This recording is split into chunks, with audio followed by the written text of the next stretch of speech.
Hey, my friends, welcome back to Generator Live. It is 7 p.m. here on the East Coast. We're covered by ice and snow. Tonight is going to be an interesting episode. So, you've heard me talking about Evoto Gate a couple of weeks ago coming out of imaging. You've heard me talk about almost weekly how AI has infiltrated the photography industry. It seems that way. It seems like there's been some sort of focus solely on AI and what that means for all of us. And I wanted to talk tonight specifically about that. I wanted to talk about photography, retouching, how AI is affecting all of that. And there really is no better person to bring on, in my opinion, than my friend Nino Batista. How are you, sir? Welcome again to Generator. Absolutely, man. It's great to be here again, obviously, and one hell of a topic. So Yeah.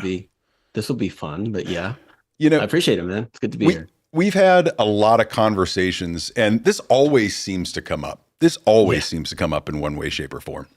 Mhm. And thinking about, I had a great conversation with Kelly Robitaille recently, and we were talking about, she's like you, photographer and retoucher, and had a lot of thoughts. Dennis Dunbar, right? Great friend of yours, guy that has done probably more in retouching than most of us will ever know. Pratik talks about this all the time. And I love getting the retoucher's perspective because as photographers, we're so egocentric. We think the world revolves around those of us that are taking pictures. And then retouching seems to be that it's the art that we all need, but for some reason, it doesn't get as much attention. And I think with Evoto, right, since we started there, coming out, having that whole debacle with coming out with an AI headshot generator, it just sparked the debate again. And so, without getting too far into it, I really would love to hear from you what your entire take on this is. And then we can dive into specific subjects and we'll just kind of follow things along. But I really did want to Sure. talk to you about this. And I think you're the right person to give me the no BS answers on everything.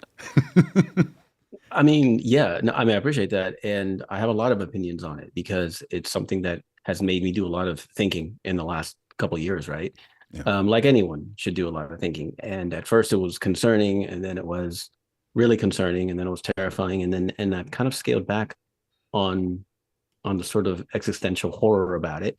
I'm not trying to claim offhand. Let me just be clear. I'm not saying that AI is not a concerning tech. And of course, when we say AI, Matt, we have to also know that we're talking about a wide open-ended concept that goes well beyond retouching your headshot, right? So we're talking about something larger than that. And this is a debate and something that should be that people should be aware of, is what I'm saying, right? We can't just pretend that this technology is just another iPhone. There's something there, and we have to pay attention. Now, with that said, what I've started to realize is that, and not start to realize, but really what I came to terms with was, as an artist, as an artist, um, technically, your art shouldn't be invalidated by another function of some kind, or another person, or a computer, or anything that makes manufactured art. We've been making manufactured art for a long time. We've been making manufactured music for a long time, Yeah.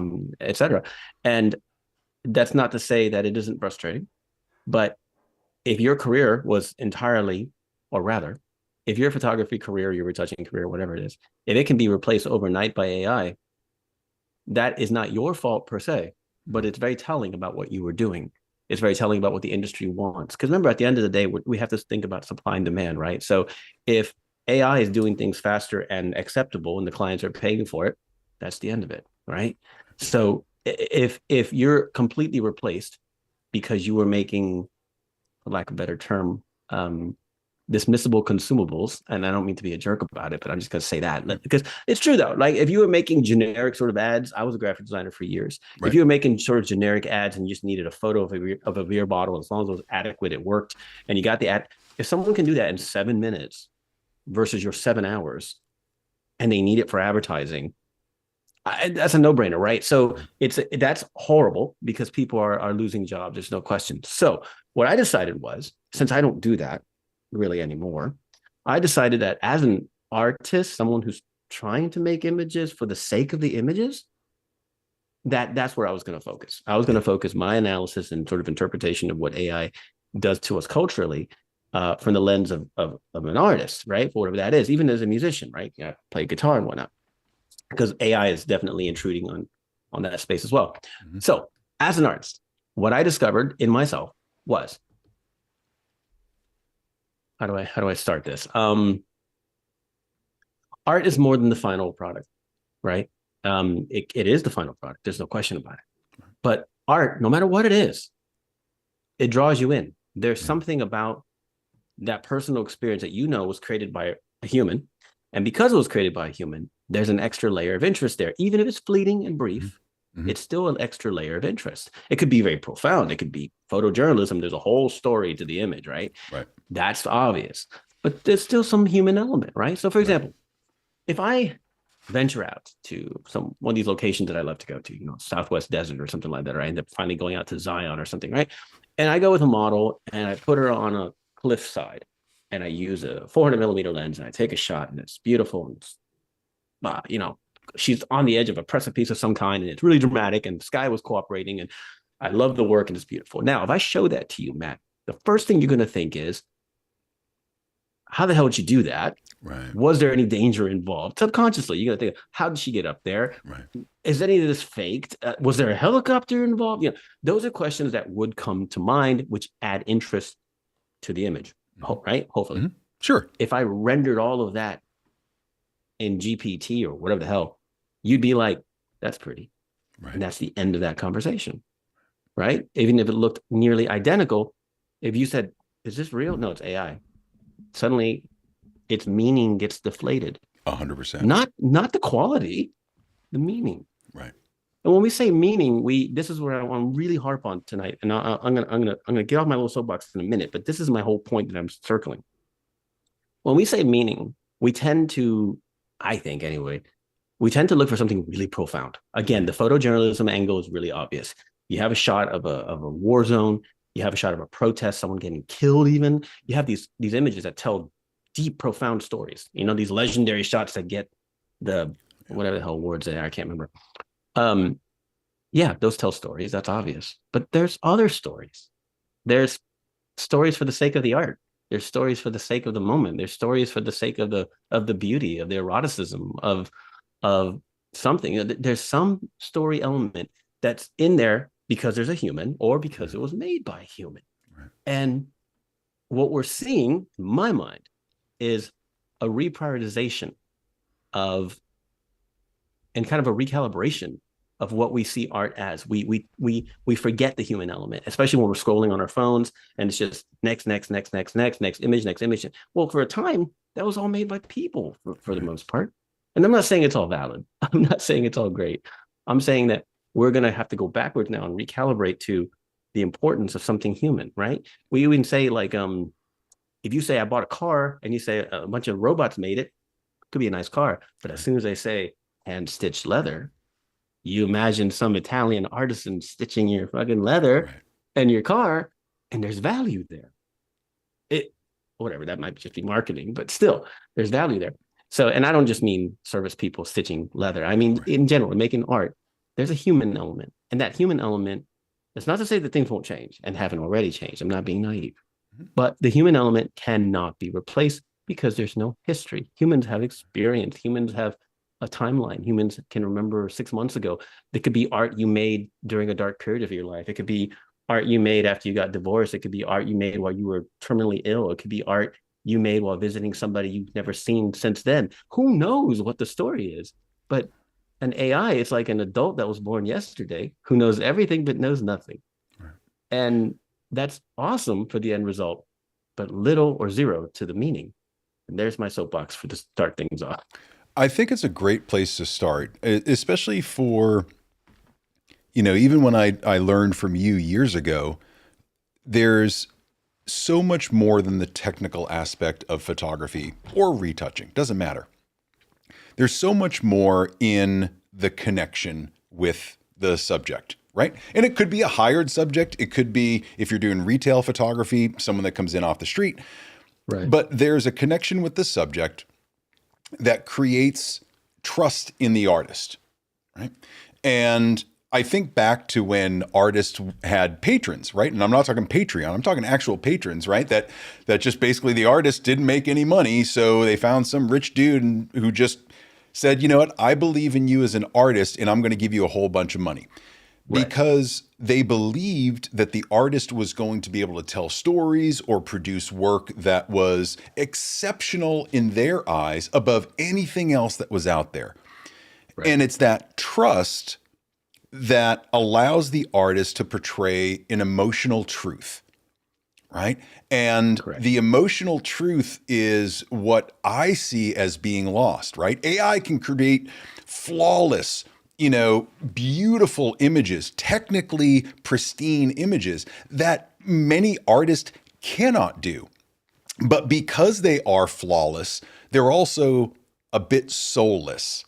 So the idea of human imperfection is the thing that you just can't replace, right? And that's why Ricardo Montalban talked about Corinthian leather in a car, right? Because there was this emotional connection in the marketing that was just kind of like, yes, yeah, you can have any car. We got Corinthian leather. And no one knew what the hell Corinthian leather was. But they were No like, one still does. but no one does. But they want it, right? Yeah, and this is the thing. Yes, things can be produced that are flawless and perfect. But when I look at it, I go, wow, that's technically beautiful, but I don't see the depth. I don't see the flaws. The flaws build that trust in me that this came from a human, right?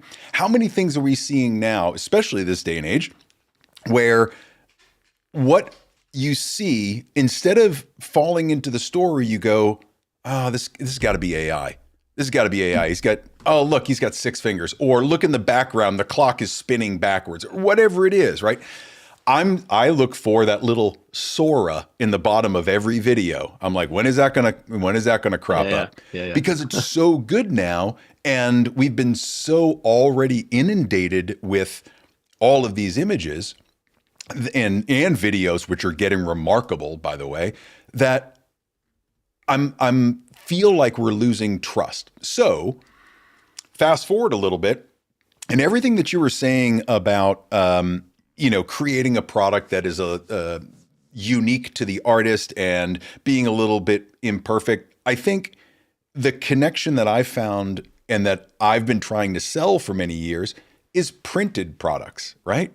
Because the digital aspect will get you so far.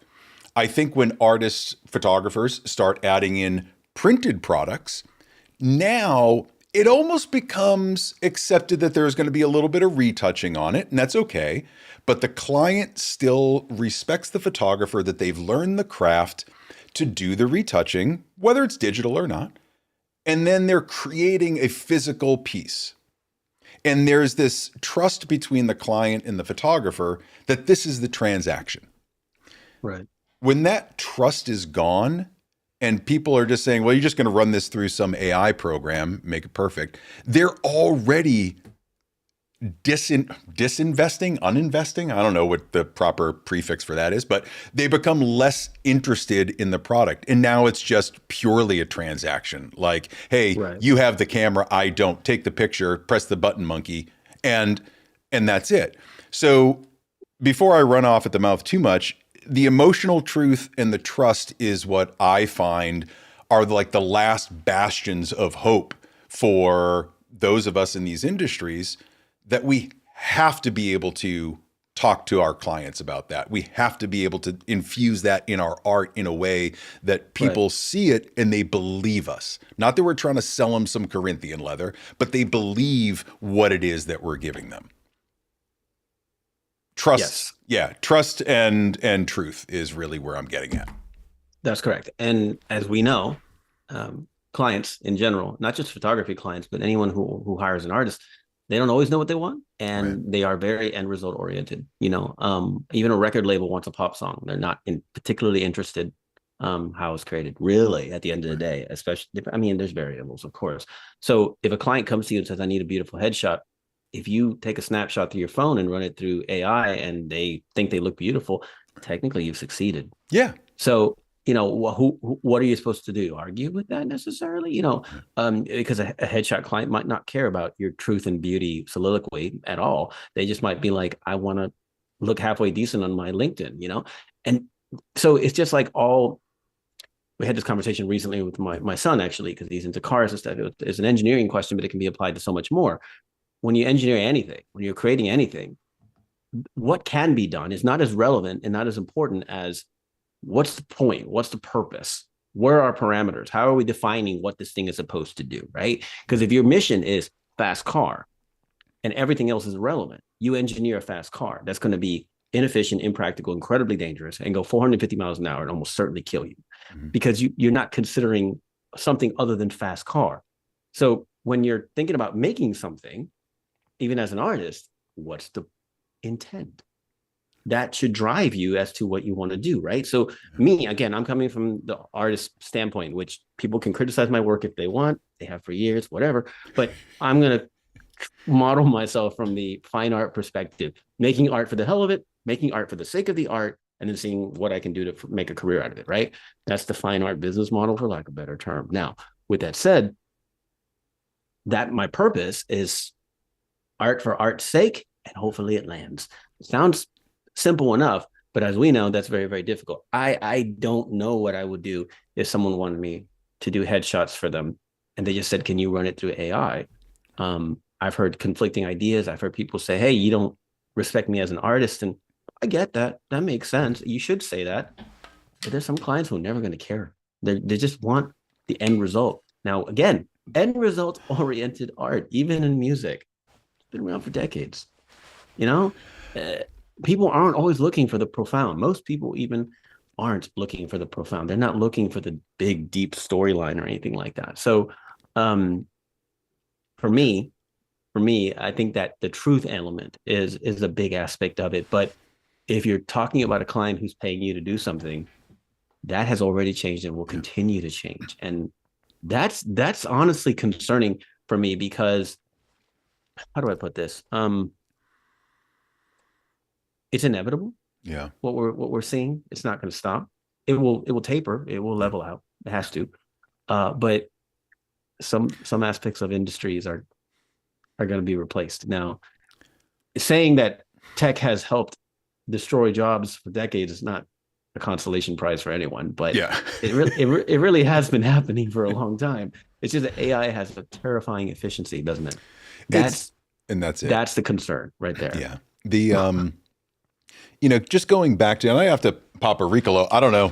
I've been trying to get over this head cold sinus thing, so forgive me. I got to blow those Swedish horns and have a Ricola. So one of the things that popped to my mind while you were talking about that, about, the hypothetical scenario, someone wants to come to you and they just say, hey, I don't care how you do it. Just get me a good headshot for LinkedIn. I almost want to think like, I'm not making art anymore. I'm making content. And if I'm treating my clients like content instead of the human that wants to be seen, then is that my burden or is it theirs? Right. And I'm really, kind of torn on this, because if it's their decision, I'm in a service industry where I'm supposed to be serving you with what it is that you want photographically.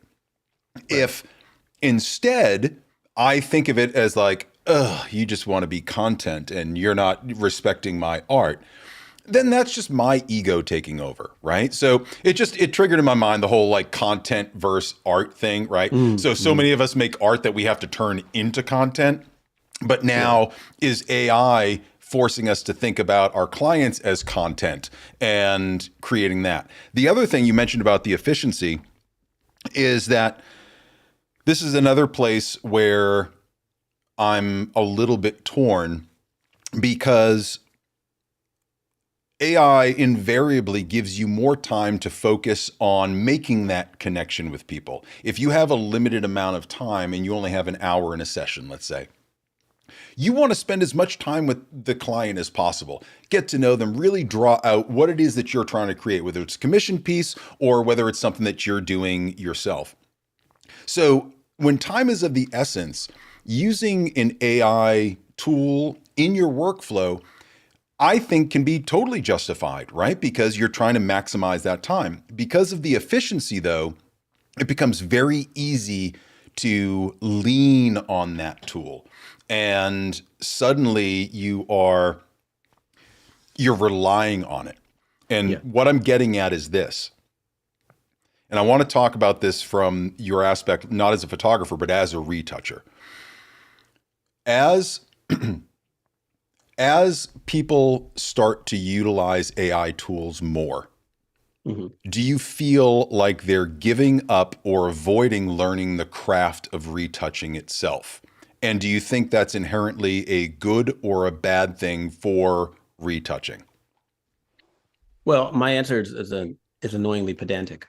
It and depends. and we have to start with defining what retouching even is, and we have to start saying to ourselves, for example, let's look at Capture One, right? Capture One now has a face retouch for a few months now, and that's cool. Well, I didn't get a card to vote as to what that retouch should look like. Someone decided that. So now Capture One does retouching as defined by Capture One. That's it. There was no meeting. I didn't get invited. There was no discussion. This is just what Capture One does, right? So what that made me think was what we're seeing is a forced uniformity because the tools do what they do. Even Evoto does what it does, right? But some of the best artists, let's just talk about portraiture for a minute. Some of the best artists, their style is definitive.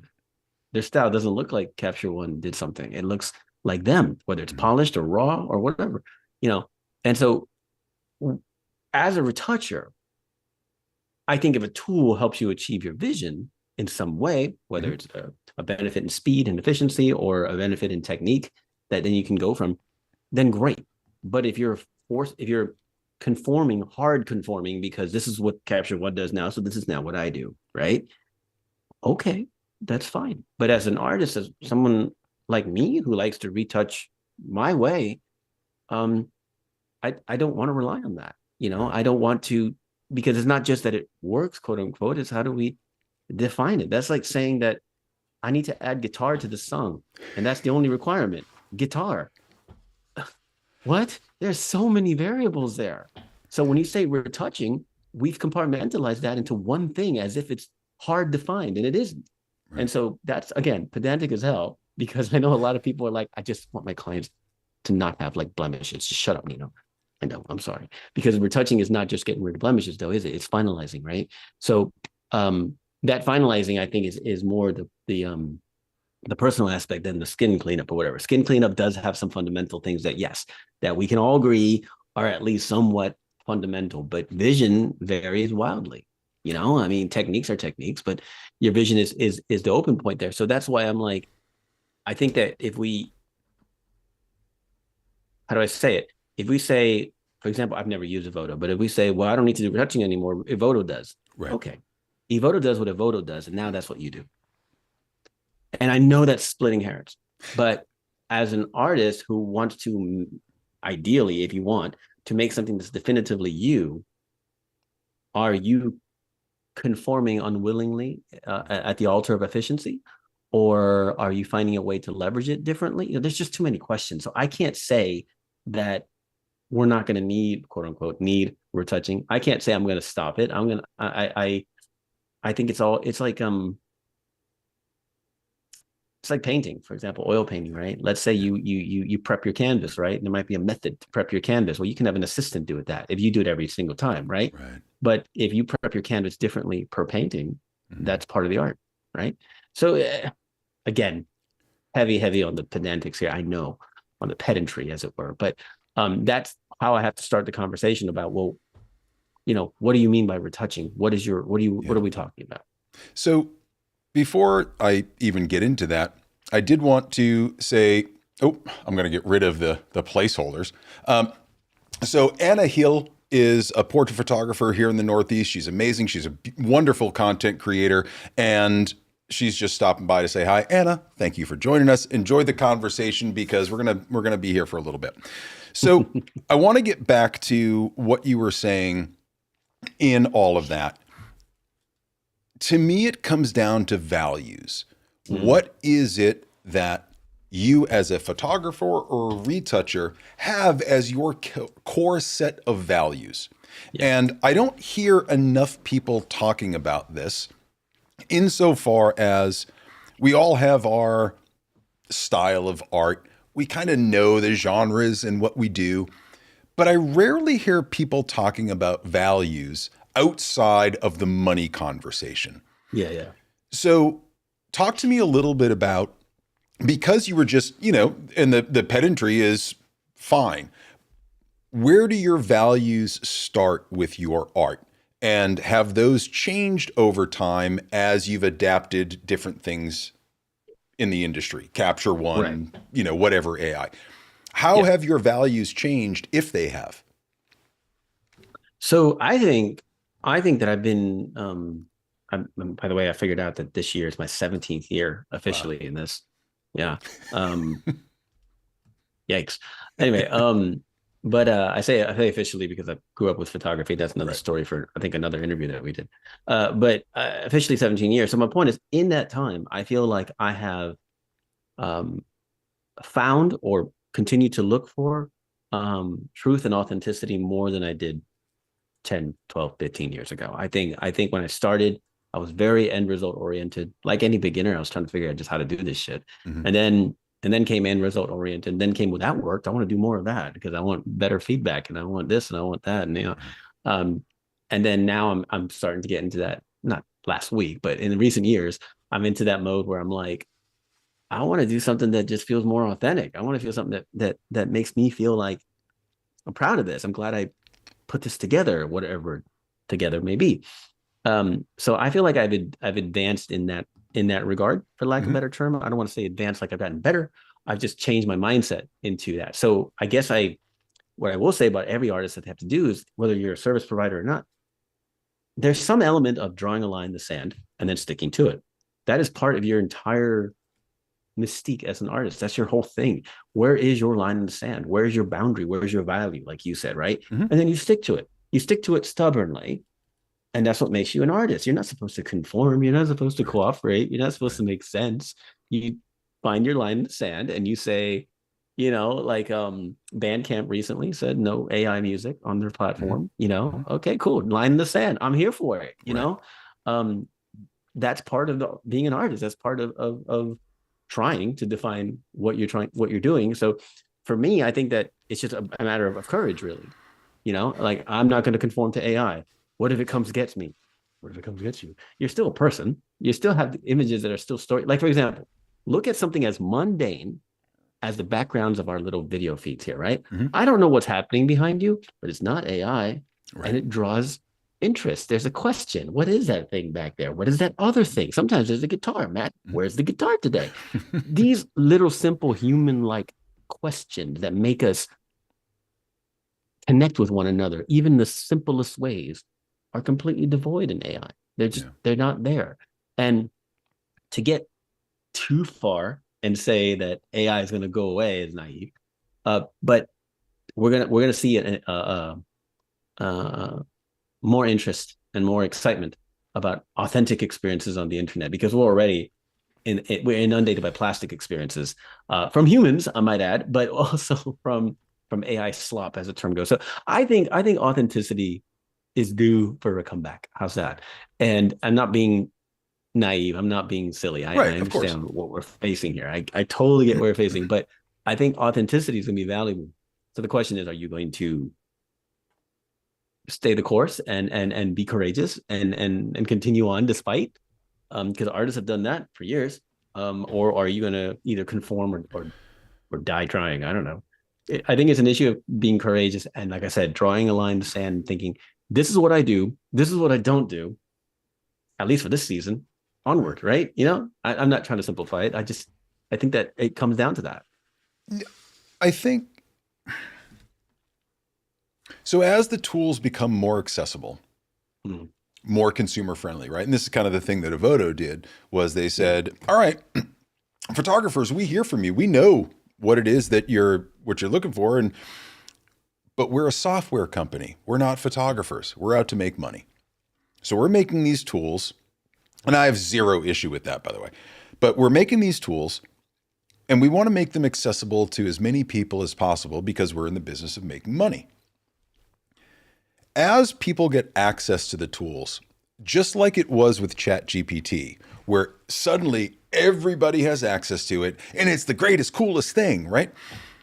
But as everybody starts to use it, what does it do? It learns, and it just basically makes every answer this milquetoast homogenized version of whatever the answer should be.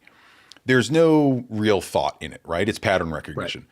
So when we talk about the experience of photography, I'd like to believe in the heart of hearts that, like you're saying, you draw your line in the sand as the artist. The experience that you provide, perhaps, is that line. People are going to find these tools and they're going to use them, and there's no way that we can push back against that ocean. But I believe that over a period of time, people will just get bored with it. You know why? Because everybody's producing the same candy cane Christmas picture that, every white woman put out on the internet a month and a half ago. And it was the same exact picture. Now, that in our world is no different from everybody running a 40 over 40 campaign and, basically doing the same thing.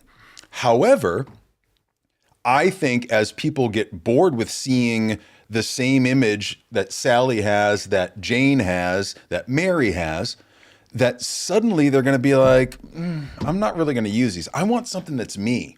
I want to feel the power that's me. Guys are going to say, yeah, great, I can look super buff, but when I take off my shirt at night, I don't look super buff. So I know it's fake, and they want to get back to that reality. Yeah. The question becomes, can we wait out that period as artists? Mm-hmm. Or, if we have our line in the sand and we believe in the humanity of the photography, how do we weather that storm when we rely on this for financials to keep a roof over our head?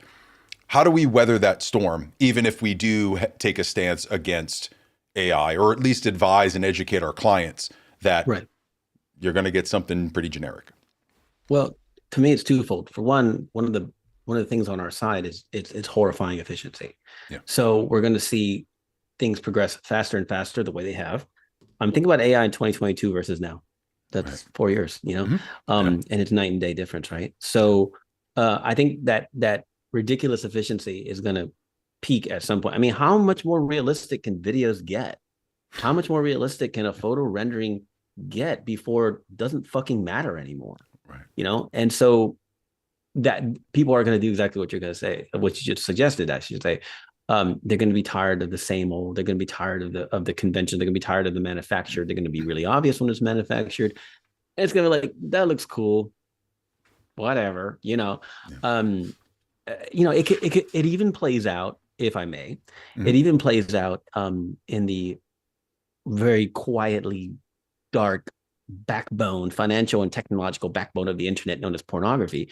It even works out there, because what happens is that now you can have all this AI pornography. So you can create all kinds of ridiculous images and images that are morally questionable, let's just call it that, and video content as well. But what happens, even on the subject, that's something that's as base level as human urges and sexual urges for evolutionary kind of things in humans, eventually that kind of generic AI redundancy, someone's going to be like, yeah, but I'm hot for that person. I'm not hot for the invented person. I'm hot for her. I will spend money there, right? So even at the base level, reptilian brain, human urges of masturbation, we're going to see AI slip because people want that real experience. Now, some people won't. Some people will be like the movie WALL-E and happily But the vast majority of us are going to want a authentic experience of some form. Right. And I think most people are not are not even going to fully realize that they're tired of the AI storm. They're tired of the AI. I mean, they're tired of being tricked. That's a whole nother subject, content that's Right. designed to deceive. But if the deception is not, if the deception is intentional and it's clear, what is it worth? A deception is very valuable. We can call it valuable. It's immoral, but it's valuable because it elicits a response, right? So that's a deception. That's one use of AI. AI that's openly a deception, like this is not real. Okay, then what is this value? And certainly it won't have a long-term value. You know what I mean? Like I put stuff in GPT, I put stuff into Sora, and once I see it and I go, that's ridiculous. That's a tricycle on an F1 track, beating cars, and then you delete it. This entire rendered video, 15 seconds of a tricycle on Circuit of the Americas beating F1 cars, the most vivid, realistic, absurd thing you've ever heard, deleted in 5 seconds because the moment passed. Right? If I rendered all of that 3D animation, it would be a month-long project at the least. And I would route it around and people would ask me how I did it. And I would probably have behind the scenes video, probably rendered the tricycle. And there's something there is what I'm saying. So I already don't value AI, not on principle, but because where did it came from? It came from the ether, and it's worth about as much as the ether. It didn't come from anybody. No one made it. You know what I mean? No one. And how do I put this? This T-shirt was manufactured. There's not an artisan making this Fender T-shirt. This is mass manufactured, and I bought it for $29, whatever the hell, at the guitar store. And I like it because it's Fender, and there's no emotional investment here other than Fender, right? That I'm not worried about this as a piece of art. There's a place for manufactured things, but as artists, we can't be replaced. If I may be so bold. Now I'm gonna butt in there for a second, just specifically with the Fender piece, right? Some graphic artist at some point put that logo together. It's now become part of Americana, right? And absolutely. And so while the T-shirt itself is mass produced, the logo is the artwork, right? That is what has transcended everything.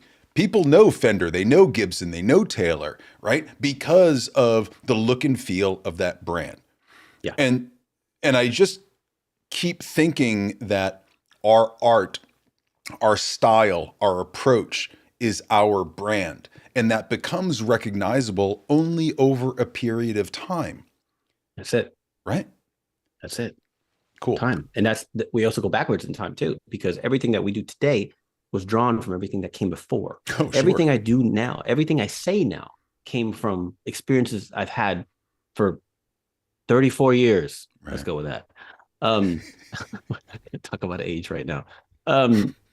Everything that happens to this moment is a product, at the very least, a product of everything that came before it as a human because of time, right? Time moves linearly, blah, blah, blah. We can get into like ontological and epistemological discussion on time, but either way, point is that because of that, again, an AI is a grown-ass adult with a million skills born yesterday. Right. And can only pretend to understand memory, can only pretend to understand experience, can fake it really well. Don't get me wrong.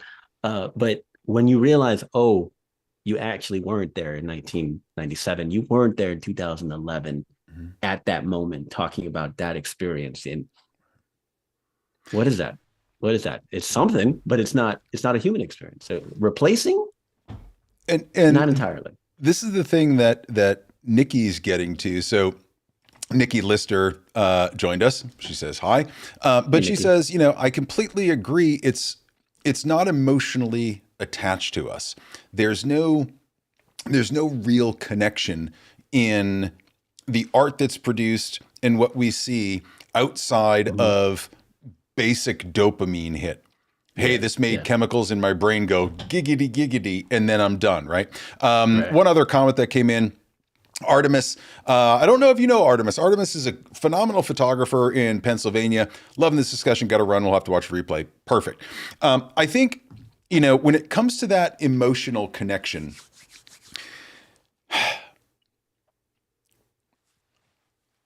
again, I'll keep coming back to this because it's one of the things that I know I center around, I know you have very strong opinions and you center a lot of your work around that human connection, right? And that beautiful imperfection in things, even though you create, flawless images, but that's based on craft and skill and time and experience over a period of 34 years. 34 years. 34 years. So like, you're focused there. A lot of newbies aren't, right? We're fortunate that we've been in this game multiple decades, right? And so 10 years ago, we had to learn retouching. We had to learn the craft at whatever point it was. Is it the same as doing the craft of tintypes or film photography? No. And there were guys that were my age when I started going, you're using digital, right?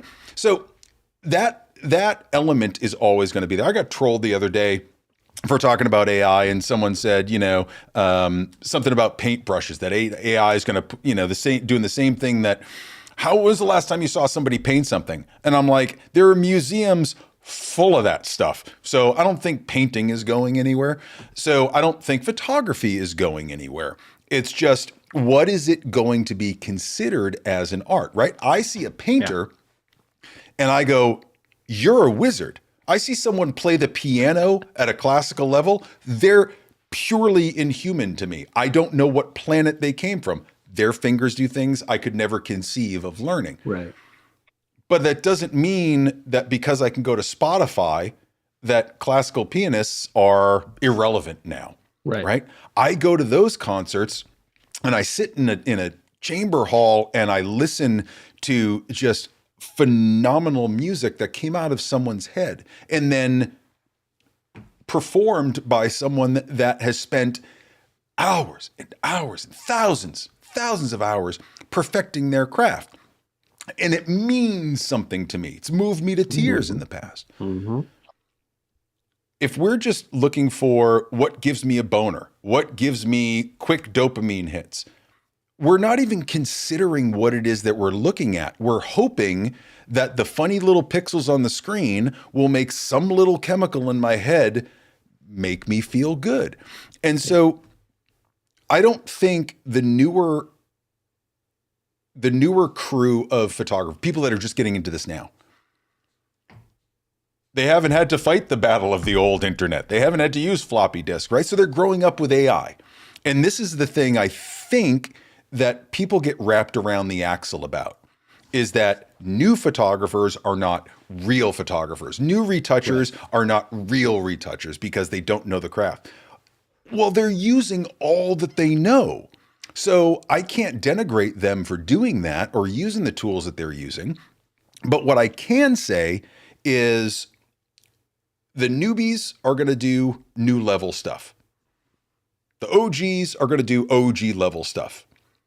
I think we're going to see a collapse in the middle, right? The people that were kind of good, but they're not charging $200 an hour for retouching. And they're not including it in their packages because it's just cheap and easy, like newbies would. So that middle where someone's charging $50, $100 an hour, why would someone pay that if they know that, if they know they can get it either super cheap or if they value it, they're going to go to someone that really knows the craft. As people talk about the industry collapsing, I don't think it's going to collapse. I think there's a level of adaptation that we have to get to. I don't know what that looks like yet. Where do you see on both sides, photography and retouching, since you have your foot in both ponds, where do you see significant change happening? And where is that change really not going to be that big of a deal? Well, the most obvious change is efficiency. The efficiency, we're going to see utility things done very quickly, and we already are. So, if I think the next step, for example, I mentioned Capture One in their face retouch, right? The next step will be to open Capture One or the new update and then train it, if you will, and say, this is how I like my editing to be done. Mm-hmm. And I don't even want you to finish it. I just want you to get started. This is the kind of things I want you to do for me. Mm-hmm. And then that has more use suddenly. because it's Sure. not just conforming to one thing. That's not, like you said, everything kind of squished into a medium gray of this is acceptable, so this is what we're doing now. Right. No, there's more nuance than that. And if you're new, you don't know any better. You just know that a face Mhm. went from blemishes to none, and you think win, right? Right.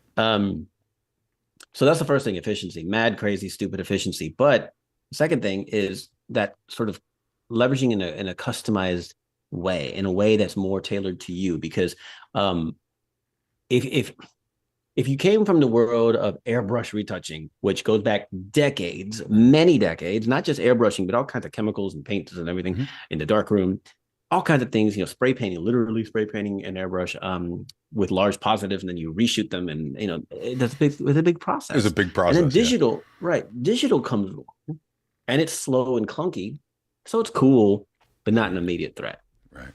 And then it starts advancing in the '90s, becomes a threat, and destroys manual retouching. Mhm. It just absolutely obliterated it because it became efficient, Mhm. and once it hit the same caliber in terms of quality, because 1992, one whatever they call it, one megabyte image was huge. So Right. that was not useful for people. But once it became useful, and then Photoshop, of course, became ubiquitous and regular old school type of retouching, unless you're choosing to do it, is gone. And it got replaced. And AI is doing that now.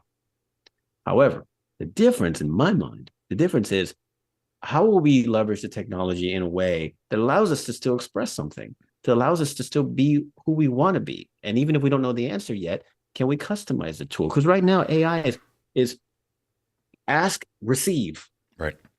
and I understand there's ways of training models, and there's open source things, and you can train it on you and train it on your work, and that we're seeing that, and that's what I'm talking about. But just because you train it on your body of work and then you output something as AI, that I'm not going to perceive that work as the same as your photographs. I'm just not, Right. because of that history that's absent.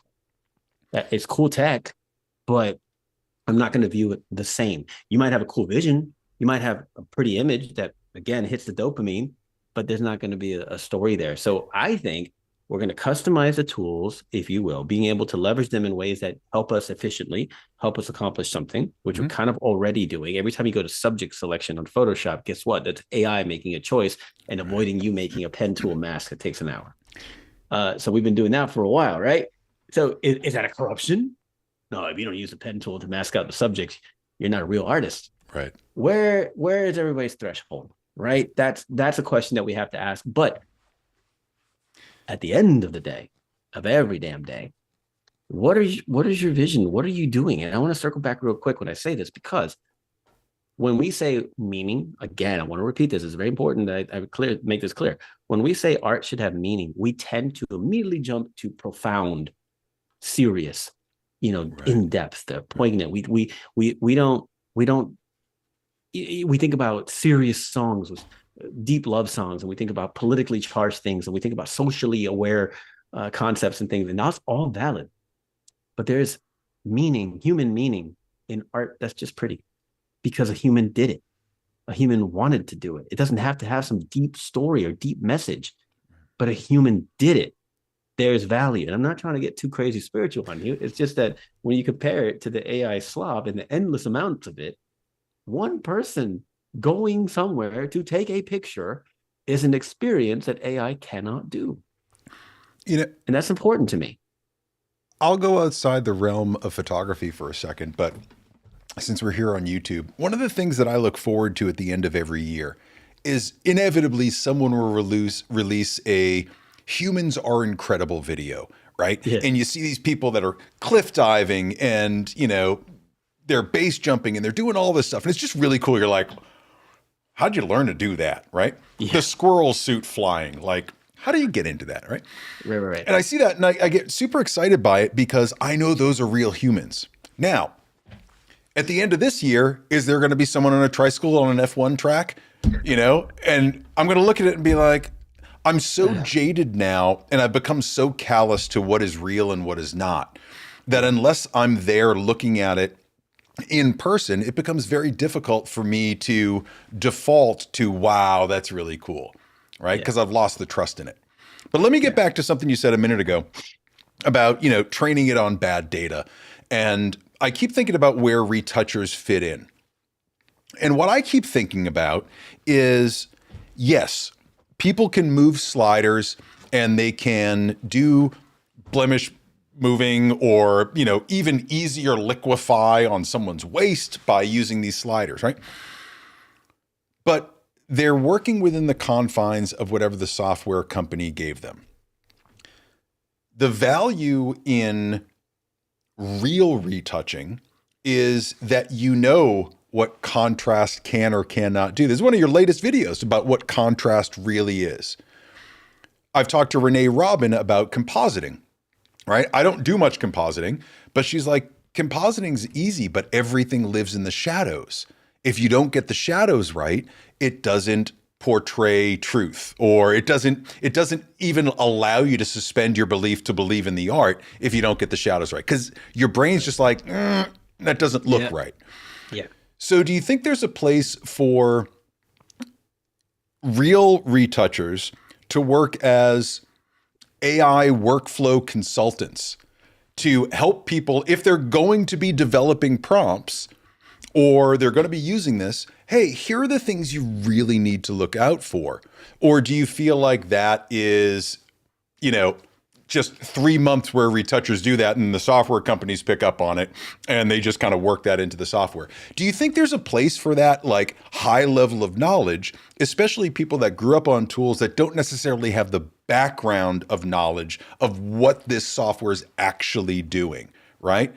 Using an action or using a preset tool is great if you know what it's doing, and then you can season that recipe to your taste by tweaking, this slider or that slider or this panel.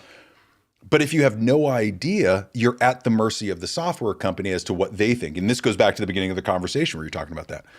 Do you think there's a place for the high-end retoucher to elevate themselves up into a more valuable consultancy role?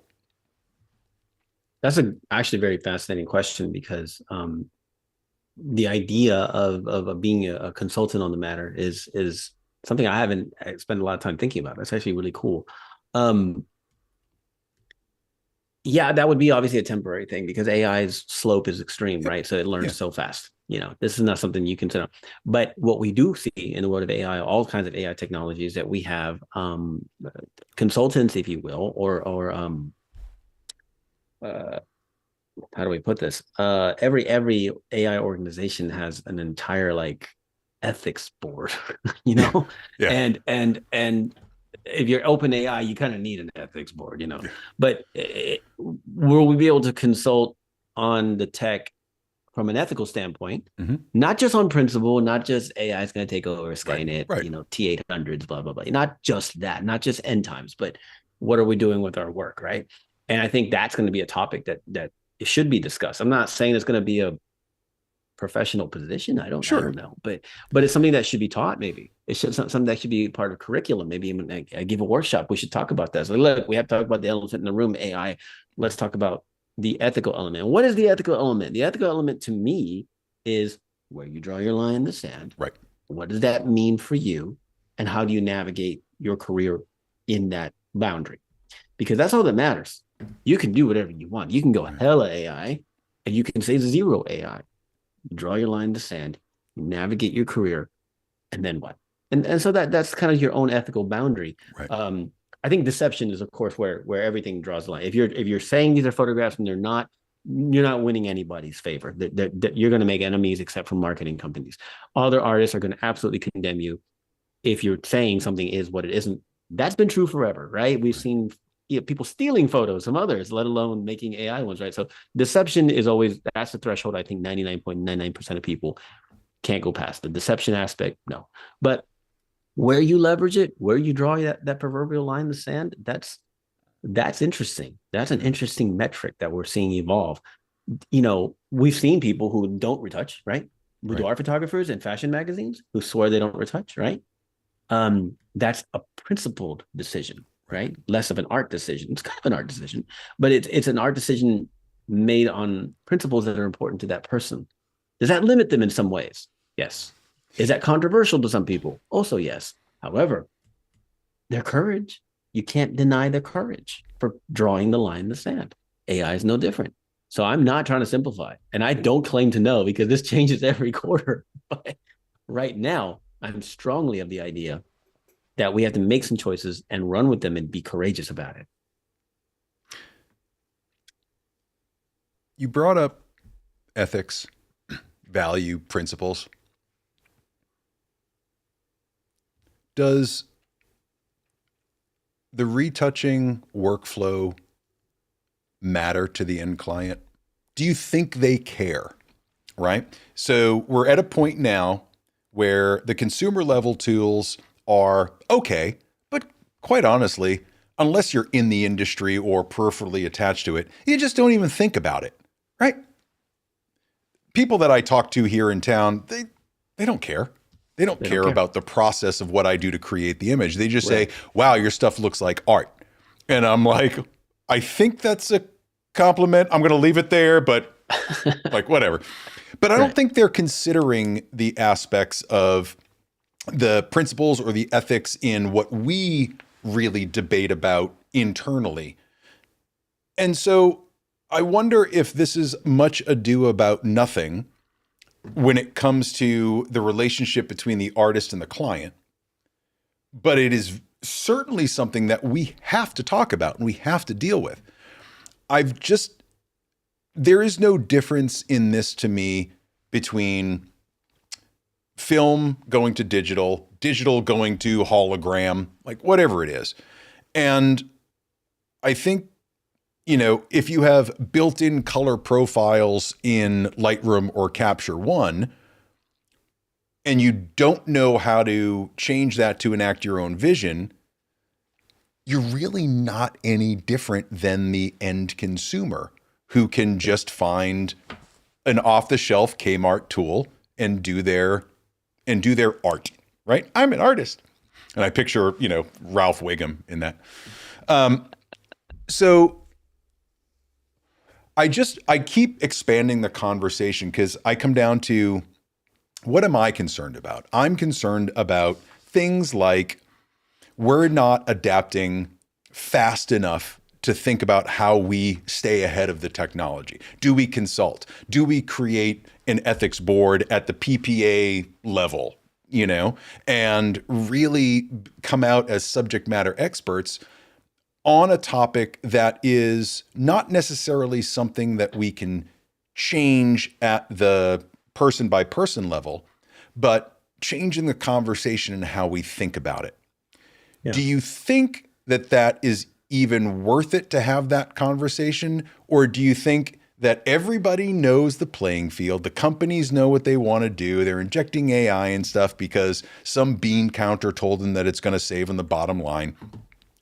Do you think it's even worth having deeper conversations like this about how we change our own profession? Or do you think we just make it more of an individual choice and come back to the line in the sand, the principles, the values on a per person level? What do you think about that? Yeah, no, that's let me answer that in pieces. Yeah. The first part is the clients don't care. They haven't cared about how you retouch from the beginning. They don't care. And just because of social media, everybody knows that AI is a thing. And I'm sure the average client's asking, hey, did you use AI on this? Because it looks cool, right? They don't care. As far as they're concerned, what you were doing 10 years ago in Photoshop is AI. Right. Oh, totally. Magic. Totally. It might as well be magic, right? So the client doesn't care. So if you're looking at the ethics question, then the client is not entirely relevant. Now, it's a very, very different story when it's some kind of, if there's an element of truth to it. If it's a headshot that's supposed to look pretty, that's cool. But if it's supposed to be, I don't know, a wedding shot and you completely render a new background, that strikes me as unethical. Mm-hmm. I feel like something's wrong there. Unless it's an art shot where it's supposed to be in the cloud. Or requested by the client. Hey, it was a rainy day, put a sunny sky behind us. Yeah. Right. And they can just live that lie totally. in their album for whatever they want, right? So I get it. It's a service and art. Now, strictly from the art standpoint, then there's no client involved there. So that's where you have to draw your line in the sand, like I said, and go, what am I going to going to do with this. But again, if you look at it, there's something sobering there, thinking about the client perspective, that 10 years ago, what you were doing in Photoshop is as good as AI is today. They didn't know the difference. Right. They don't know how Photoshopping works because they use it as a verb. Right. And they just assume that magic happens, right? If you're good at it. And then now with AI, they just assume, oh, you ran that through GPT, right? Yeah, that's what I did. I ran your modeling photos through GPT.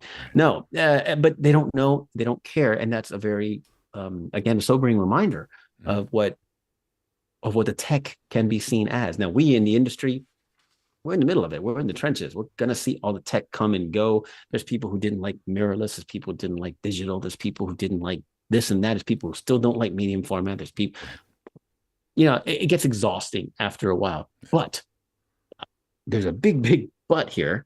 And that's AI's, again, it's efficiency in what it does and efficiency in how it evolves is not to be understated. That is, I think, what scares people, is that if there's an ethical dilemma at all, or an ethical obligation, responsibility, it's in, I guess, teaching. Yeah, that's the word.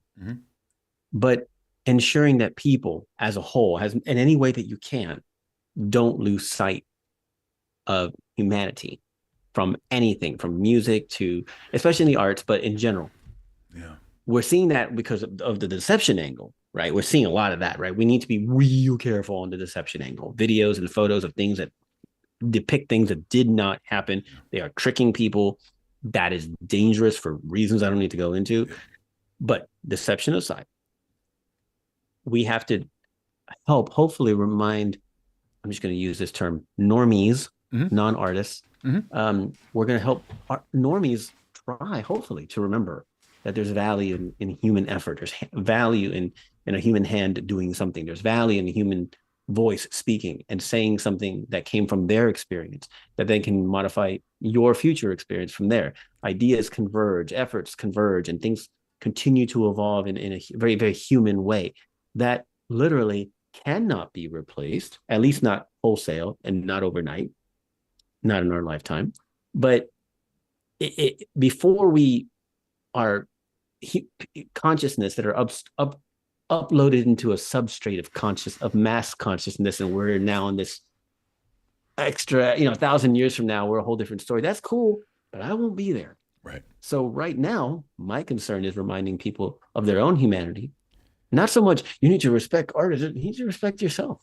Because if you understand your own humanity, you'll see it in others. That's a theory anyway. I love that.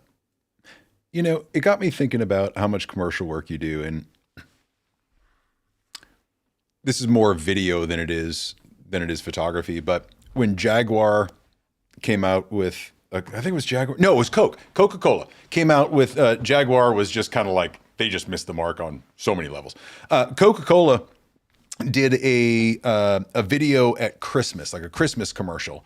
And they produced it, and it's, this train going down the tracks, or it was like 18 wheelers or something like that. And in every shot, because it was produced in those 7 to 8 second VO videos, is that there was a mistake in every single shot. And it was very, very clear that the marketing department, the art department of Coca-Cola, used AI to create this. So there was big backlash, and people are like, come on, Coca-Cola, you own half the planet. Like, really, you couldn't pay someone to do this, right? There are plenty of animators out there. You couldn't do that, right?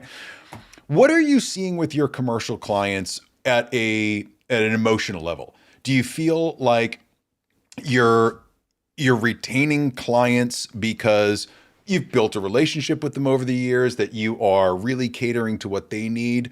Or do you feel like there are companies that are really moving towards the efficiency angle and just get it out fast because we know content's only going to live for 3-5 seconds at a time? What are you seeing when you're having conversations with magazines, when you're having conversations with your commercial clients? What are they feeling? How do they look at all of this? I mean, it varies a lot, right? Yeah. But one thing that, because of what I do, and I've always presented it, at least in the last few years, I always presented that what I do is an artistic endeavor. Not so much, I'm not trying to advertise a soda. Right. So I don't ever work in that space. I can imagine that's a whole different animal. Yeah. But in my side of things, I think I've succeeded okay in selling the human element enough that people want that. They want the human element. You know, like Sure. even I don't do it anymore, but even when I put together sets for men's magazines or whatever, you know, Hmm. the girl is the point, Right. you know? And I'm certain that we're going to see, we haven't already, AI pictorials in Playboy and things Oh, like sure. that. And that's fine. But think about it, that goes right back to what we were already talking about. You know, not necessarily the pornography angle, but the humanity angle. It's like, who is this person? He does not exist. And that's just not as interesting, is it? No, You and I'm know? seeing this. I just saw a thing last night. I don't know if you've heard about this controversy or seen it. There's an artist, apparently a musical artist named Sienna Rose. I do Okay. not know the her music. I don't know anything about it. But there's the question, is it AI generated or not? Because the producer on many of these records is a guy out of Europe, Finland, Norway, Denmark, something like that, that is unapologetically creating AI music. And so the question becomes, are we looking at purely AI video? She's gotten like 2.6 million streams or something ridiculous, right? Like Taylor Swift numbers on each record that comes out. Is that something that we're just going to continue to see over and over and over and it becomes indistinguishable? And our thirst for consuming just stuff, I just need to listen to something, that we're Yeah. not even caring that this stuff happens? Like, I think yeah, where do you go with that? honestly, that won't change because people have been listening to disposable music for a long time. Well, You sure. know, yeah, if you go into an office at 3:15 and if it's 2005 and you walk into an office at 3:15 p.m., the same fucking song will be Oh, played yeah. overhead because the Fair. radio station has a schedule, right? Fair. Okay. Now, that might be human, but I'm going to tell you a story and this will give you the answer. I want to bring your attention to this CD that happens to be sitting next to me. All right. This is a band from Tokyo called Naikaku. And Naikaku is a prog instrumental band. This is face melting, complicated music. Let me tell you a quick story about this. Okay. So I discovered this on Pandora or something 15 years ago. Mhm. And I was like, what? And so I looked it up in the 2005 internet, 2008 internet, and I found who they were. And they had a MySpace page with their tracks and all that. I was gonna say you And fired up Netscape. right. And I fired up Netscape and Oh I God, we're so found the old. CD for sale and Yeah. I bought it. Right. And it took like, I don't know, 3 weeks to get here from Japan. And I was very, very, very excited. Now, in subsequent moves in the last 10 to 15 years, I lost my CD. Mm. And you might think, what's this? Well, every year, roughly, in the last 12 years, I have looked for this album, but this band has disbanded. And the guy who ran it all, who I cannot pronounce his name, I'm sorry. He had a defunct Facebook page that he hasn't posted in 5 years. And I kept doing searches and I kept doing searches, just hoping, searching, hoping. One day, a buddy of mine and I were talking back and forth, and we were talking about prog music. And I said, man, I miss Naikoku, you know? And you go online, you can't find this album anywhere. It's not on Spotify. You can't find it on YouTube. You can find some live shows. But one day I did a search just because I remember I said, what the hell? This was in November. Mm-hmm. I did a search and there was this record was on Discogs, which is a reputable website. Yo, sure. And I was like, is it there? Long story short, it took 5 weeks and it cost me $65. And I bought a CD of a defunct progressive rock band instrumental started by a bass player and a flute player because I needed it. Yeah. And I got it. And the first thing I discovered that this effort and this band was so removed from modern technology that when the CD came in, it occurred to me, I don't own a CD player anymore. So I was like, wait. So luckily, my shitbox car has a CD in it, so this comes with me every run now. Oh my God. And I need to go. I need to just go to Amazon and order a stupid CD reader or something. But my point is, I'm not like everyone, and I get that. But if you're moved by art and you're passionate about art, you will get the art and you will appreciate the art, right? If it means something to you. And this band meant something to me because they pushed the boundaries of what I considered was possible with music and the arrangements and the composition and the overall mood and all this. And by the way, this all this text back here, can you see all that text Yeah, back yeah, yeah, there? yeah, yeah. That's one song title. That's the name of the song. So, I like that kind of bizarreness and pushing the boundaries of things. And so my point is, if this stupid CD took a decade of rehunting Right. and $65 in 5 weeks from Tokyo, why is that? Is that because AI made it, or is that because there's something about the humans that made it that moved me? Right? Maybe not everybody will spend a decade looking for a $65 CD, but somewhere between that and people who don't give a shit about what they listen to, there's a lot of us, and there's a lot of people I think who will continue to make that effort for that human experience. That's why live shows are where how musicians make money now. End of story. They don't sell records. Major musicians, you know what I mean? Everything is streaming. So that interpersonal experience. Someone mentioned once, but let me make sure I didn't break them. Okay, no, I think I'm good. Someone mentioned the other day, they were talking about a big band, jazz, right? Big band, like a big whatever. Count Basie style. Sure. Exactly. And someone said they were listening to the tracks and they said, cool. And this old dude was like, what's missing now, if I'm honest? And what's that? He said, you can't feel the sound waves in the air moving from the horns in your face. When you have that many horns, that guy beating the shit out of the drums and everything, and the bass player slapping the shit out of it because he wants to be able to be heard. And that physical feeling of the air being moved by the horns is part of it. And that's true. That's so true. And not everyone gets to experience that. Concerts are loud, sure, but that personal element, that physical element, that visceral element, you're never gonna be able to take that away from us. You can't. You know what I mean? And yeah, we have fake bands. Gorillaz comes to mind and things like that. But those at least have a human impetus. But that was more of an art project than anything. It was. Right? It was a performance piece. Is what it was. That's still human, right? If Yeah. someone types in a prompt and runs a concert, no one's gonna care. Right. No one's gonna care. I just saw a buddy of mine on questionable.com. He just joined. He's a big hip hop head. And it's funny that he just joined because I was just thinking in the analogies you were making.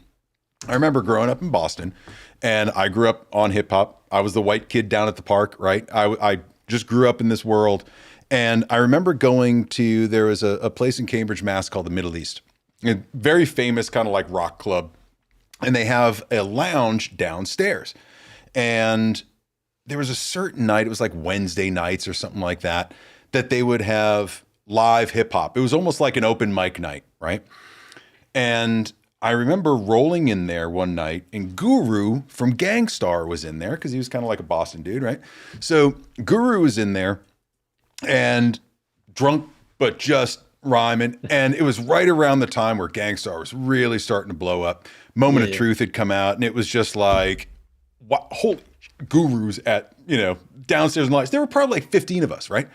Yeah. But it was that feeling of you're there witnessing something that was pure to the culture of hip hop. You saw freestyles. You had the certain funk in the room, right? And there's just like weed smoke everywhere. And it was just this wonderful moment that you don't get even listening to a Gang Starr CD or record or streaming or whatnot. You don't get that same feeling that you're in the presence of something happening, something magical that's not going to happen again. And I've seen enough prog rock shows and I've seen enough concerts that you just don't get that same feeling, right? Even someone like me who DJ'd forever, whether it was scratch DJing or electronica, there is nothing like seeing a real DJ, DMC style scratch DJs performing their craft versus a European guy dancing, jumping up and down and eventually twisting a fader because everything is so synced up and pre-recorded. It just doesn't have the same emotion, no matter what the speakers do, no matter what the sphere makes you look at. It just doesn't replace that human element that you're experiencing something. Very rarely have I listened to a record, vinyl, CD, whatever it is, LimeWire download, that I felt that same feeling that I got from watching a street performer in Harvard Square, right? That's exactly right. So when it comes to photography and retouching, and we're talking about the humanity of that. This is kind of the hill that I die on, is why I asked the question earlier, do we just have to wait this out a little bit while Yeah. people realize, yeah, that experience is missing. Yeah, I can have the shiny new thing, but I like the dirty old shitbox car, right? Yeah. Because I know exactly where to kick it to make it stop, you know, cranking Right. or whatever. Yep. So yeah, it's that experiential thing that is irreplaceable.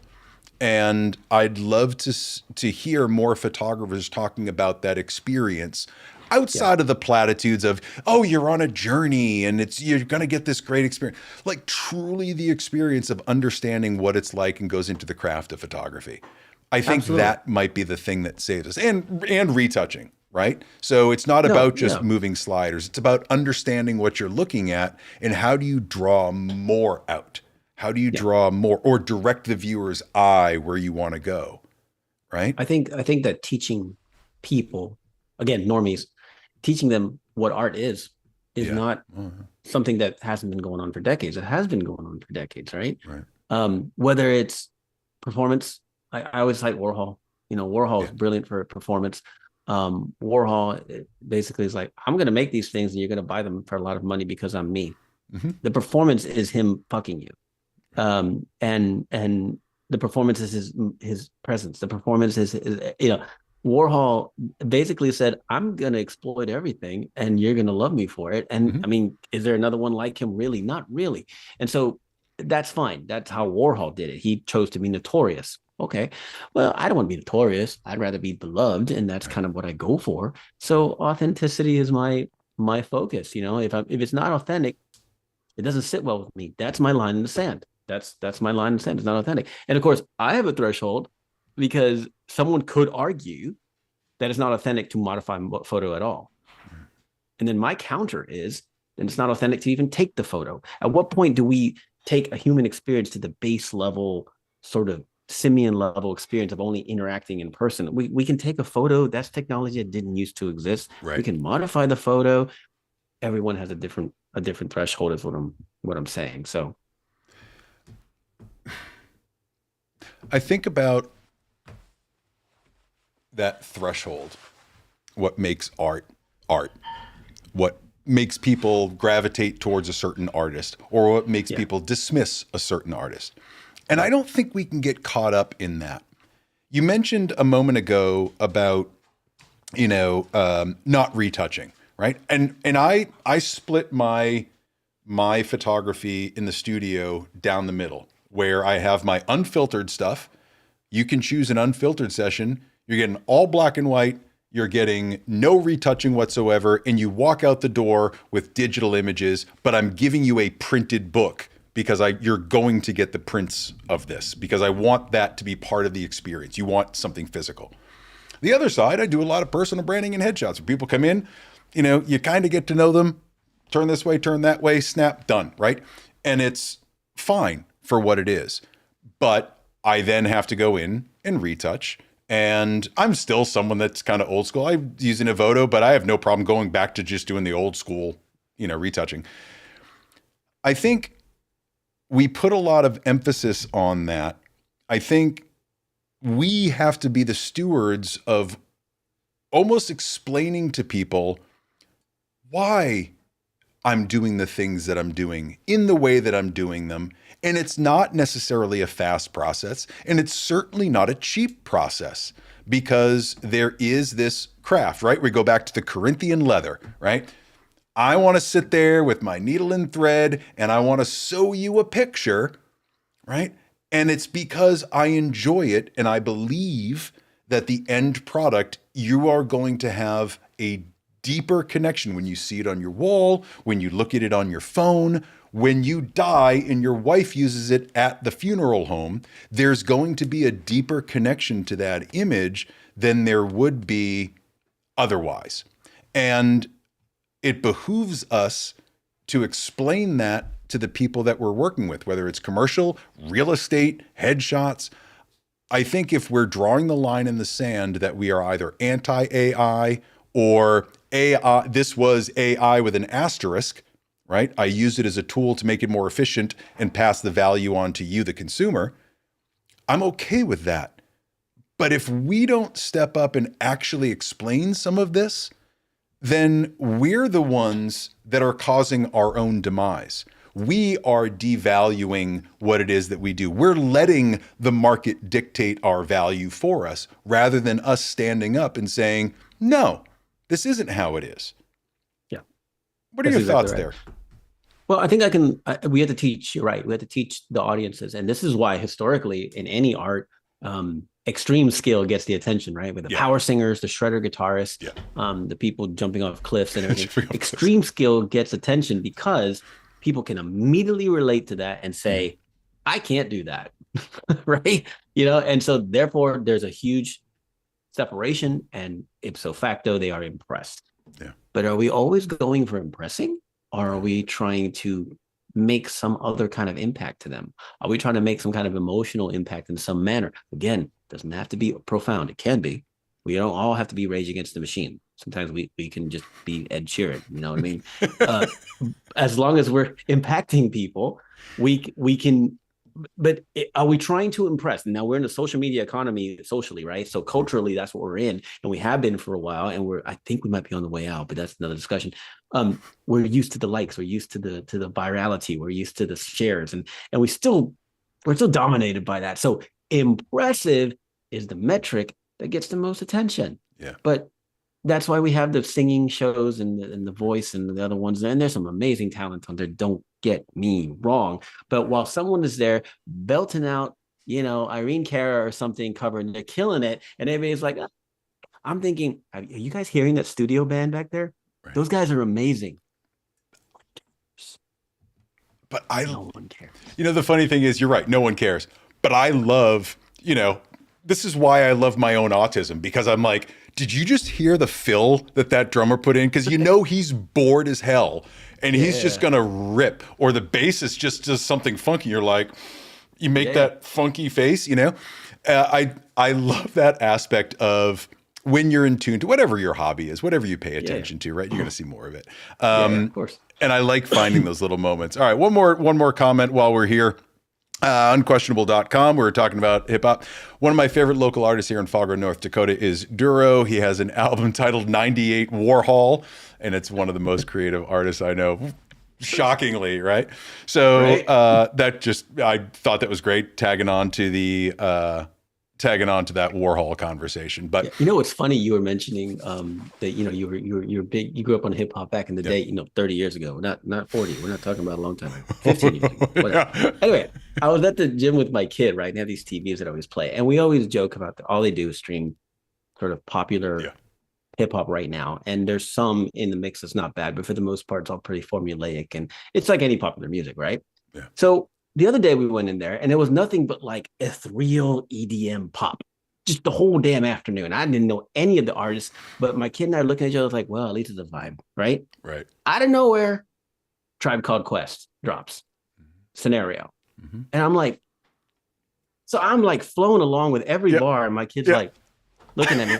And then I'm thrilled because the gym never plays anything I give a shit about. Right. And then suddenly it's over. It's right back to a 3.0 EDM pop for another 30 minutes. And I was like, all right, who did that?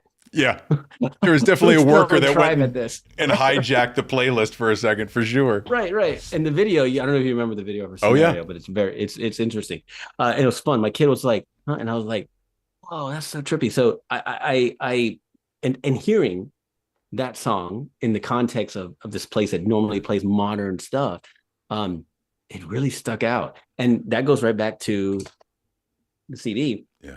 That moment of Tribe turning on in the gym was a moment I'll remember for a long time, because of course it was the opposite of what's normally played. It's, you don't usually hear old school hip hop there, blah, blah, blah. Okay. I had a moment with my kid telling him about Tribe again, because I have speeched at him about it before. And those are the moments. Those are the real moments. And why wouldn't the gym just funnel a bunch of AI music? It's just background. Why wouldn't they, right? Who's to say they won't? the music discussion is fascinating to me. And I know we kind of got in this a while ago, and we've stuck with it, but I have down in my living room, I don't know, probably 2,000 vinyl records. And it was like, it's a fraction of what I used to have when I was DJing. But I was going through it last night because there's this poster behind me that I'm just kind of want to put in a different area in my house. And so I've got a bunch of record frames and going to put some records up and put them back here. And so I'm going through, because I knew after DJing for so many years, you don't, as you're flipping through your crate of vinyl, you know the labels, right? You know exactly which label it is. You don't even have to think about it. You just get the label, you throw it on the turntable, you're done. But I remember a lot of album covers that Mos Def, Tribe Called Quest, right? There's Dark Side of the Moon, right? Legendary album cover. Legendary. Asia from Steely Dan, right? So I'm going through all these records and I'm like, I want to put something back here that not only represents me, but also represents the experiences that I've had in life.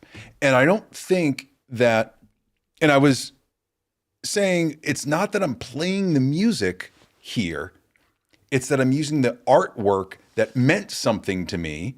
And it gave me this kind of renewed hope in what it is that we do, right? Yeah. And about it being longer lasting and impactful, right? You got a Notorious B.I.G., the Ready to Die album cover is iconic.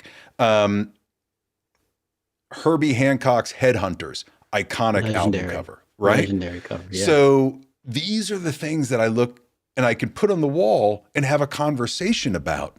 Yeah. And I liken that to the types of photography that we do and the printed product and the end product, whether it's a magazine, whether it's a piece on the wall, is that it invites not only a story about the subject, but it invites a story about the artist. I don't know the photographers or the graphic designers that did most of those album covers, but some of them, when you dig into it, have the most amazing stories about how they got that shot or why they developed things the way they developed, or how much acid they were on when they were thinking about the concepts, whatever it was.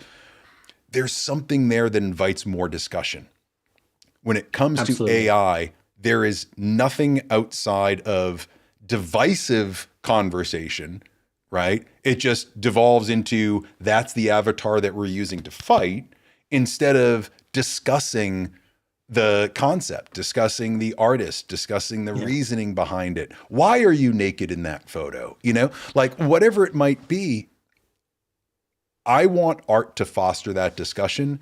And I don't think that anything AI is fostering a discussion that is positive. It's always like, ugh, there's the slop, or that's not real, or they couldn't have gotten somebody real for that. You know what I mean? So I think therein lies one of these little pieces that we can talk about the longevity, about the sudden experiential memory that we have about where we were when we heard Scenario for the first time and Busta Rhymes goes off on some other level of hip hop that no one's ever heard before. And there's a Dungeon Dragon in there, right? A Dungeon Dragon, And so I think, you know, as we look to other art forms to influence perhaps how we navigate this space, music is, I think, the closest parallel that I have, even beyond painting, because the visual art there, music has always had the visual and the auditory element to it that I just find, you know, I just find to be so much stronger. So I'm looking there and kind of watching, you know. And I think that the story element that we're talking about, like you mentioned some album covers, you don't know the history of who made it or why or when. The story element is there whether you know the story or not. Oh, totally. And that's fascinating. In fact, looking at album covers and sitting with the liner notes, and this is we're not old enough to remember doing this, of course, but no, absolutely not.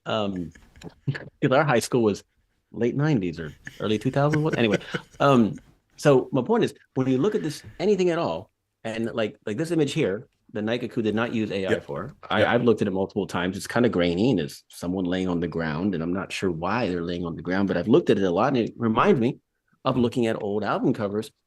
I don't know the story, and it's likely I never will. But there is one, and that's fascinating. And that's because there's a human, again, that experiential element. Someone did it. There was a reason behind it. Who did it? Why? I don't know, but somebody did, as opposed to AI made this. Like, for example, the graphic you put up earlier when you started this conversation with me about AI and retouching, that was created by AI. And you can tell it was created by AI, right? Yep. Oh, it has let me get that to it. feel Yep. of it, Yeah. right? Yeah. It has that feel to it, right? And I could recognize that immediately already. Yep. And that image will disappear after this conversation. And if it's never used again, no one will care. That was the purpose of it, though. It was a quick visual to illustrate. It's no different than another title graphic in any TV broadcast. So in that regard, sweet. You didn't slave over an hour making that piece. You knocked it out in minutes, right? So in that regard, it's fine. But if you're going to make actual art and you want someone to remember, you want someone to track down your CD a decade later, it's got to come from you. It's got to come from people. And that's what I mean. This music is not socially profound. First of all, there's no lyrics, so you can interpret it however you want. And second of all, it is very inaccessible and complicated, and it's not ever going to be popular. But for me, it meant the world. And it made me move mountains and spend copious amounts of money for ancient technology, right? That means something. That's powerful. And you can be that as long as you don't compromise yourself. Someone will think about that photo you took in 2017 and talk about it in 2036. Yeah. And you can tell them the story, and you can tell them why that happened. I have an image of a girl that I found. I was looking through a hard drive the other day, and I looked at the image and I go, I remember her in Ohio. Whatever happened to, I shot her on Saturday. She was dead on a Monday. Wow. And there's a memory. Yeah. A dark one, a profound one, right? Still it's a memory. That photo now has that memory. I don't have any emotional connection to her. It was a workshop model that I met for a couple hours. So I don't miss her because I can't. I don't know her. Yeah. But there's a story there. That is a dark story. And we love drama. We love death. We love, we love explosions. We love war. We love all the pathos of life. Those are easy to call the human experience. But there's subtle things too. Right. And we need to not lose sight of that because it matters. Every little thing that you do matters. And it's just, modern, like I said, this economy, this cultural economy that we're in of disposable content that we've been in for a while likes to make you believe that those little things don't matter. But they do. They always will. And we are going to level out. But are you going to be part of the casualties when it levels out? Or are you going to be on top? And I think just remaining authentic to yourself is at least the best chance you have. If your work is shit, I don't know what to tell you there. But if you stay authentic, at least you give yourself a chance. That's how I see it. And that's how I'm moving forward with myself. I am not scared of AI replacing me per se, because how about this? If AI can replace me, then it should. It's a really strong statement. Yeah. I'd like to think that my work is worth more than that. Yeah. I know it is, because I've seen you, I've seen what you do. I know your clients. What you do absolutely matters. And I'm gonna kind of leave this here now. But before I go, I do want to give you a chance to talk a little bit about some of the things that you're doing, not with that graphic, but with this one. So you've got a couple of different websites, ninobatista.com and then NBP Retouch Tools. I know that you've this year been shifting a lot of things around, and you're creating a metric ton of value in your tutorials and the tools that are coming out. Talk about some of the stuff you got going on, and where can people find all of this? I mean, I've got the QR codes, but is there any other place that they should go? Workshops you're showing up to, conferences, anything like that? Yeah. So a couple of things. One thing, the main shift that I did when it comes to my education aspect is that I used to offer an annual tutorial retouching collection that you could purchase, and you get a pre-purchase price, save some money, and you get a whole download of a bunch of videos, right? Mm-hmm. I used to do that annually. And this year I did it. And then after I did it and I sold some pre-sales and all that, it also hit me. I was like, wait a minute.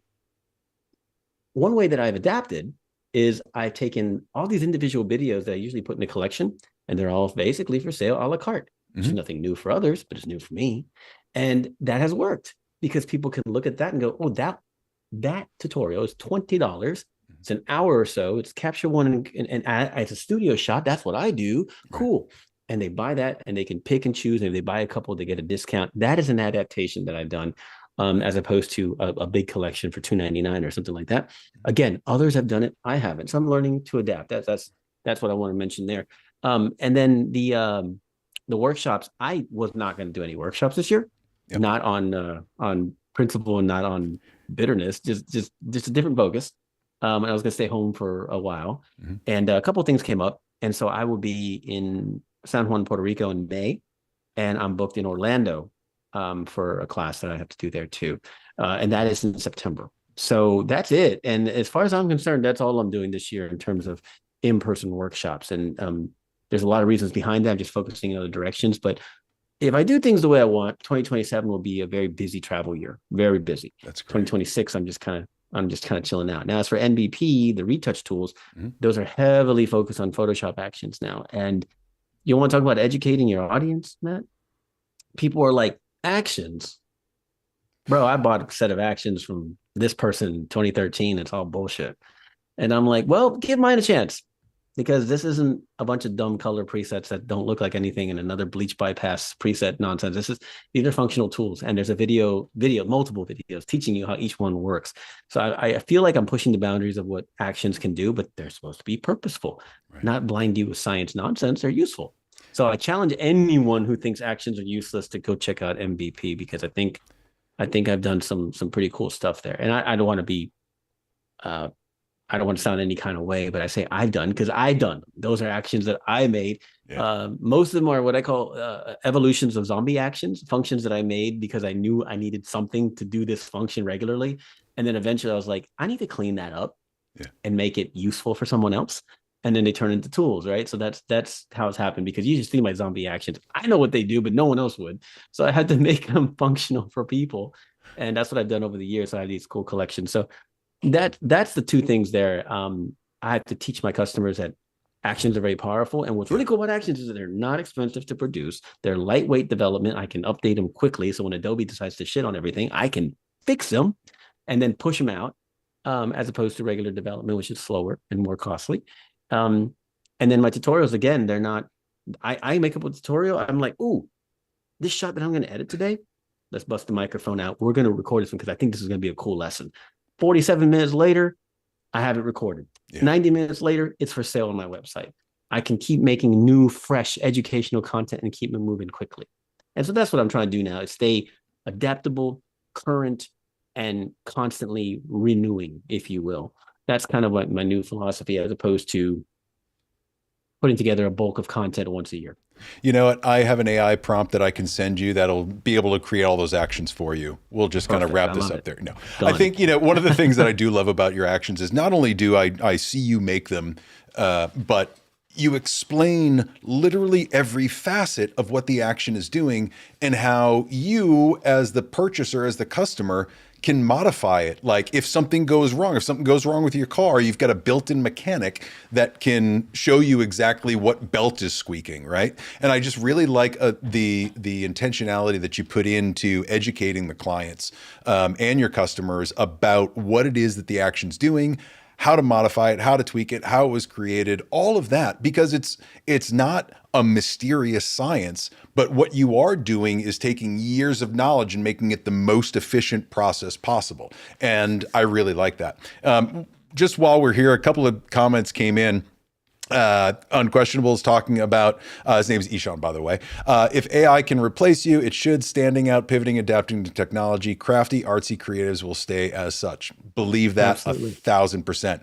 And you Agreed. mentioned you were going to Puerto Rico. We have a mutual friend down there. His name's Billy Thorpe. Really interesting character. I should put him in touch with you. He moved down there and he now makes a living as an Amazon influencer. He will make a video about a pen, and he's made 4,000 videos on Amazon, and he makes well over 6 figures doing what he's doing. And it's great. He fell into it during COVID, and he's just living life. He moved down to Puerto Rico this year.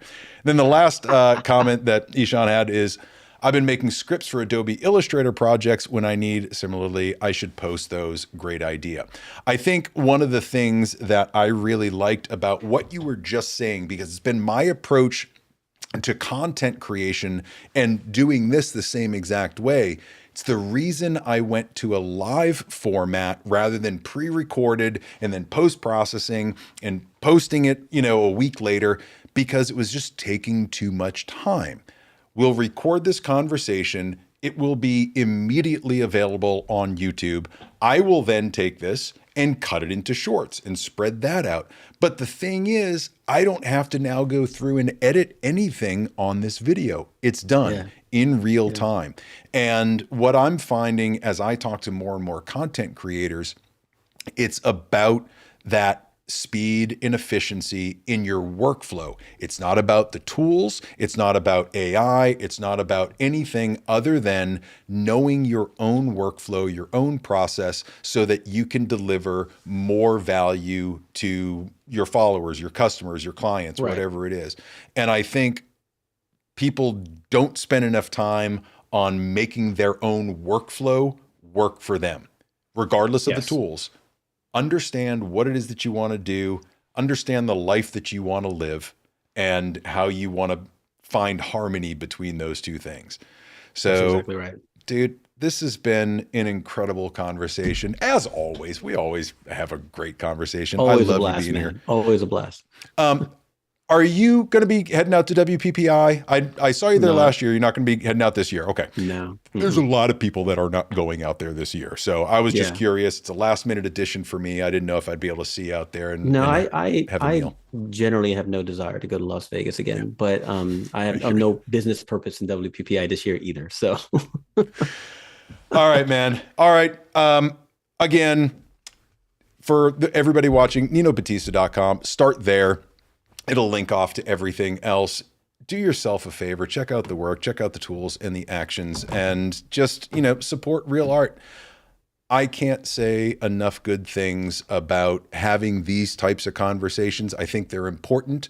And if you're watching this and you're hearing what I'm saying, it's resonating in any way, shape, or form, have the same conversation with your friends, no matter what art you're producing, because these are the types of things that we have to figure out on the fly.